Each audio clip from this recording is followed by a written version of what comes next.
Hey everyone, Video Game Lover here, and welcome to the first episode of Games I Beat in 2024, the January edition. I finished 8 games to start the year.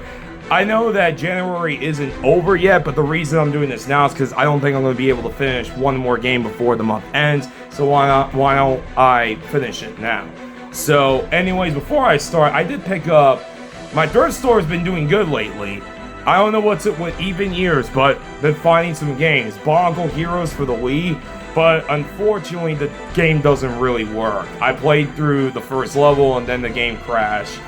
I'm getting it on PS2, so that's unfortunate. But anyways, on to the video. Man, January has already been a chaotic month. I mean, 2024 has already started off very chaotic. First game of 2024 that I finished, Mortal Kombat 1. I finished the story mode, and I know that this game had really disappointed some people, mainly in terms of the content. A lot of people think that the game has been rushed. Some say that there was barely any content, like evasions isn't all that good, and they're kind of right, but I will say this. The story mode, in my opinion, was the best story mode of the series. I freaking love the story mode in this game, and I like the fighting and the combat much more than 11, except for the cameos. I don't really like the cameos all that much. I think it just made it a little bit clunky, but I still enjoy Mortal Kombat 1, and mainly for the story. I'll come back to this game really soon, but I did enjoy it. I really enjoyed Mortal Kombat 1. Next up, I finished Sonic Superstars. This is a good Sonic game. Could have been great had not been for the awful boss fights. Oh my god, the boss fights in this game suck. Mainly because they takes too many hits to beat, and the final boss, oh my god, was driving me insane. But it wasn't the final boss in Trip's story. I heard that the final boss in Trip's story is even worse than the one in Sonic. But man, the bosses suck. And it's a shame because it's a great game. It's a great game, but what really hurt it was the boss battles. Had the boss battles been great, this could have been one of the best 2D Sonic games since Generations, but the bosses suck ass. I did not like them at all. So, but overall, a good game. I recommend getting it when, the price drops. Next up, we have Midnight Club 1.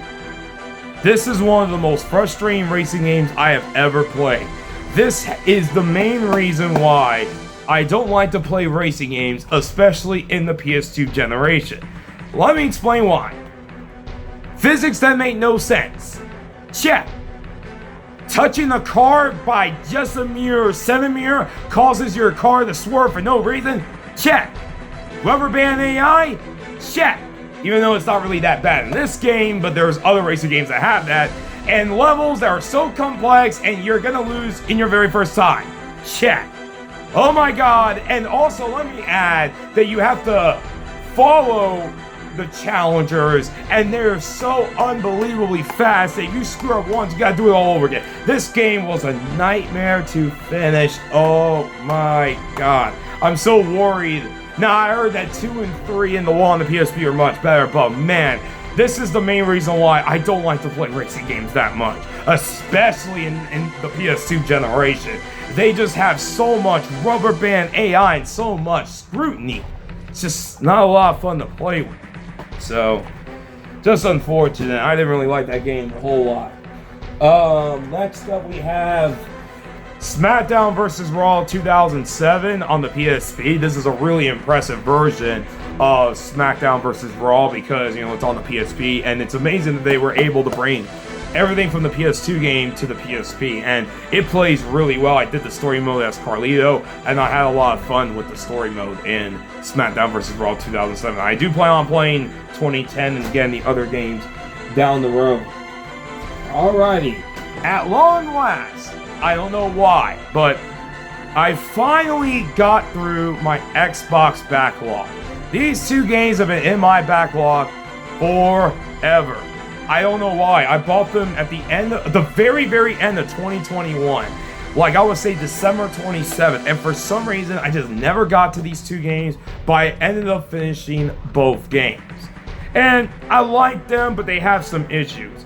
First up, we have Jade Empire. This is regarded by many to be one of the best games on the original Xbox. I'm gonna be honest with y'all. I think the game's age is starting to catch up to this game.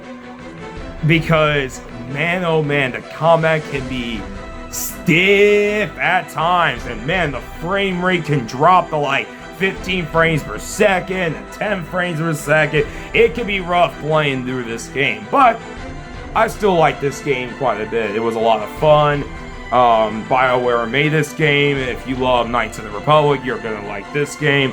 It's a good game, but I just don't think it's as great as some made it out to be. Now, I will say this, probably back in 2005, when I played this in 2005, I thought it would have been amazing, but this game had potential being like a big series, but it just didn't sell very well because the Xbox was pretty much dead by 2005.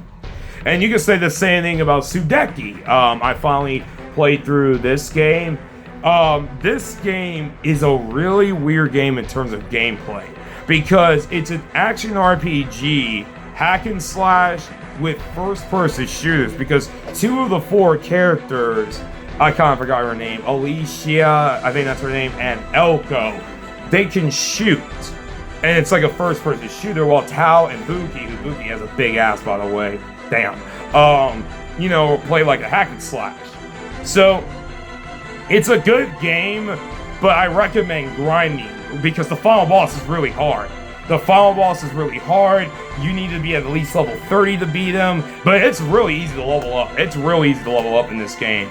But the ending and the story sucks ass. Well, the story is not too bad, but the ending was bad. Mainly because if you're familiar with this game, Microsoft rushed it out. They wanted a big JRPG for or action RPG for their system, and they pushed Climax to rush this game out for 2004. And I just think that was a bad move because the game definitely lacks the polish at times. So, but it's not a bad game. I don't think it's a terrible game, but it does have its issues. It can be annoying. The frame rate can be very choppy. I don't know what is it with the original Xbox. The frame rate can be really choppy in some of their games. I don't know. It's weird. The Xbox is supposed to be the most powerful system in that generation, but frame rate is iffy. But overall, not a bad game, but there's way better RPGs than this. So, whatever. Alright, now these next two games. This you're going to laugh at. PBR out of the chute. You're probably asking yourself, why in the hell did I bought this game and why did I finish it? It was only $1. And number two, this game is actually funny because you can play as the Bulls and you can run people over. Like once you're done with the rodeo, you can run people over. It's really funny. In all seriousness, I can't really bash on this game because I had no expectations, but it's not a terrible game. It's playable. I mean, I don't recommend it. But for $1, I mean, I'm not gonna complain. The season mode is very short, very, very short. You can beat the season mode. I can't talk. Season mode in about 30 minutes. So, no, it's passable. It's whatever. So And last but not least, we have Red Steel 2. I finally played through this game. I didn't realize how short the game is. This is a good game. This is a standalone sequel, by the way, mainly because the first game was terrible, and I was talking about that on this Nintendo Facebook group, and they were saying that the first game is trash.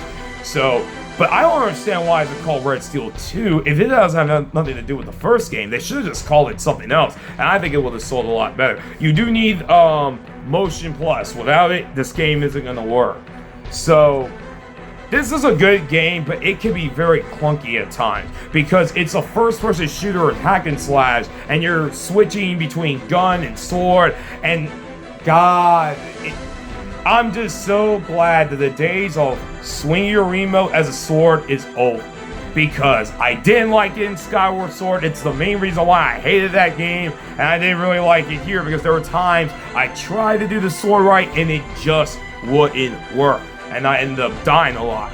But it's still a good game. It plays really well. The frame rate is smooth. 60 frames. It's a good game, but I don't think it's as great as some made it out to be for the system. But still though, I have fun with this game. I wish there was New Game Plus, but there technically is because there's like a time trial. So maybe time trial. But anyway, guys, that's it for this video. Those were the 8 games I finished for the month of January. And I'll see you guys in my next video. Video Game Lover 58, sign out. Peace.